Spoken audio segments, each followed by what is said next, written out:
Buenas tardes, profesor Francisco. Mi nombre es Franco Campos y a continuación le voy a presentar el paper escogido, el cual se titula Embriogénesis somática masiva dependiente del genotipo, una oportunidad para recuperar poblaciones extintas de Pulsatilla vulgaris mil. En la descripción del artículo, la investigación fue realizada en Polonia con la finalidad de evitar la extinción de esta especie por medio de cultivo in vitro para su posterior conservación ex situ. El artículo escogido es del año 2021, luego de ser aceptado y publicado en la revista Springer Link. Tomó un tiempo de 2 años llevar a cabo la investigación en el año 2019 y 2020, gracias a los 9 científicos que componían el equipo investigativo que pertenecen tanto al área biotecnológica o de biología molecular. Los objetivos que fueron propuestos para comenzar la investigación fueron el desarrollo de técnicas de micropropagación, confirmar fidelidad genética mediante marcadores moleculares como lo es ISSR y estimar tamaño genómico mediante citometría de flujo. Al lado derecho es la portada del artículo en la revista Springer Link. La especie que se quiso micropropagar fue Pulsatilla vulgaris Mill, o conocida también como Anemone pulsatilla o flor de viento. Esta especie es una planta de tipo herbácea, originaria de Europa y América del Norte. Algunas características de este tipo de plantas es que su raíz puede crecer hasta 1 metro de longitud y que además desarrolla rizomas verticales que le sirven como almacenamiento de alimentos. Es conocida por tener propiedades farmacológicas, ya que sintetiza la toxina protoanemonina, la cual tiene acciones antibacterianas, antiespasmódicas y antitusígenas. Y el tejido, o los tejidos en este caso que ocuparon en esta investigación, fueron semillas, punta de brotes adventicios y hojas como de esta especie, como de otra planta que también pertenece a la misma familia para poder compararlas genéticamente.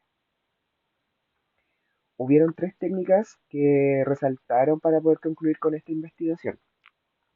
La primera fue la micropropagación por embriogénesis somática indirecta, donde se quiere formar un organismo completo, o en realidad plántulas, a partir de estructuras somáticas o sexuales mediante embriones producidos por el organismo. Y es de tipo bipolar, ya que los órganos crecerán en ambos polos, ya sea a nivel apical y a nivel vascular. Y como ocuparon brotación adventicia indirecta, se van a estimular todos los puntos de crecimiento en la base del explante generando multibrotes, pero pasando por una cariogénesis previa. En segundo lugar, ocuparon la técnica de citometría de flujo, la que se basa en utilizar una luz láser para el recuento y clasificación celular según sus características morfológicas, ya que la luz que atraviesa el flujo de las células que están en suspensión será detectada por un dispositivo que permite hacer interferencias en cuanto a tamaño y a complejidad. Y por último lugar, ocuparon la reacción en cadena de la polimerasa o PCR, la cual es una técnica ocupada que sirve para la amplificación de secuencias de ADN, lo cual permitió en esta investigación poder comprobar la relación genética entre especies de la misma familia con la ayuda también de los marcadores moleculares, los cuales fueron los ISSR. La metodología empleada comienza con la recolección del material vegetal, donde se utilizaron plantas de Pulsatilla vulgaris, semillas de esta misma planta recolectadas en 2 temporadas, ya que se realizaron dos experimentos, en el 2019 y en el 2020. Y finalmente plantas de Pulsatilla protensis, la cual van a ser como especie comparativa con Pulsatilla vulgaris. El material era preservado en el Centro para la Conservación de la Diversidad Biológica en Posen. El siguiente paso fue generar los medios inductores para la embriogénesis somática y la organogénesis, en la cual las semillas pasaron por un proceso de esterilización, primero con etanol al 70% por 3 segundos, luego por lejía comercial al 50% más cloruro de sodio por un periodo de 15 minutos y finalmente por 3 lavados con agua destilada que estaba previamente autoclavada. Para la generación de explantes, las semillas pasaron por un periodo de 5 semanas de cultivo en un medio compuesto por un medio ms más sacarosa al 2% y más agar al 0,8% y regulaba un pH entre 5,7 y 5,8. Los explantes extirpados fueron los cotiledones, los hipocótilos con raíces y puntas de brotes de plántulas. Finalmente, estos fueron introducidos al medio inductor, el cual se componía con medio ms más agar al 0,8% más 0,25 o 0,5 miligramos por litro de PAP en placas Petri, dejándolas por un periodo de 6 semanas, aunque en la tercera o a la mitad se pudo ya apreciar los primeros resultados. Se ocuparon 6 medios de enraizamientos luego de las 4 a 6 semanas para la generación de la plántula. Los medios se pueden apreciar en la tabla que aparece en la parte inferior de la presentación. Finalmente las placas se dejaban en una cámara de crecimiento a una temperatura de 25 más menos 3 grados Celsius con un fotoperiodo de 16 horas, en la cual se ayudó con lámpara fluorescente blanca fría. Cabe destacar igual que la mitad de los brotes generados en los medios con ácido neftanelacético, después de 5 a 7 días, o sea, los que están a la derecha de la tabla, se transfirieron a un medio libre de hormonas. Del experimento 1 se ocuparon embriones somáticos y brotes adventicios para la posterior generación de la plántula, mientras que en el experimento 2 solo se ocuparon brotes adventicios enraizados. Luego las plántulas fueron insertadas en recipientes plásticos estériles que contenían perlita y arena estéril mezclada con tierra de jardín a una proporción de 1:1, o en la imagen K que aparece al costado de la aclimatación a condiciones ex vitro. Luego son llevadas a una cámara de crecimiento por años y finalmente los recipientes fueron abiertos en condiciones no estériles.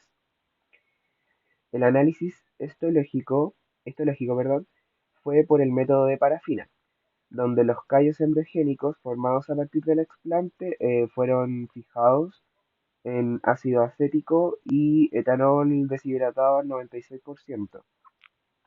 Estos estaban embebidos en parafina y se realizaron 10 cortes de 12 micrómetros en micrótomo rotatorio. Luego pasaron para el proceso de tinción, donde se ocupó hemotoxilina de Ehrlich y azul al cian. Y luego pasaron al proceso de montaje, en donde fueron montados en el TEIAN. Para la estimación del tamaño genómico, se ocuparon tres tipos de explantes, los cuales fueron hojas de plántulas generadas por semillas, brotes adventicios de ambos experimentos y hojas de planta de Pulsatilla vulgaris y Pulsatilla pratensis. Luego se procedió a utilizar citometría de flujo con un tampón de aislamiento de núcleos. Se procedió a aplicar 50 miligramos por milímetro de yoduro de propidio para la tinción del ADN y por medio de un estándar interno se demuestra que el porcentaje de ADN osciló entre 2,51 y 4,58% y que el contenido de ADN nuclear fue calculado utilizando la relación entre los picos 2C de pulsatilla y el patrón interno de histograma de intensidad de fluorescencia. Em, Finalmente, en la estimación de la diversidad genética por marcadores ISSR, se subdivide el método en dos. El primero, el aislamiento de ADN, donde 50 muestras, tanto de hojas de tres especies de pulsatilla, plántulas y brotes adventicios obtenidos en ambos experimentos, fueron llevados a un análisis molecular, donde se dejaron secando en gel silice al material genético, se aisló con el método de extracción CETAP y la calidad de este mismo fue probada en gel de agarosa al 1%. Por otro lado, se ocuparon 6 cebadores de marcadores ISSR, o los que aparecen a la parte inferior, lado derecho de la presentación, que estaban en gel con un XTB y SimpliSafe durante aproximadamente un periodo de 90 minutos a 120 volts.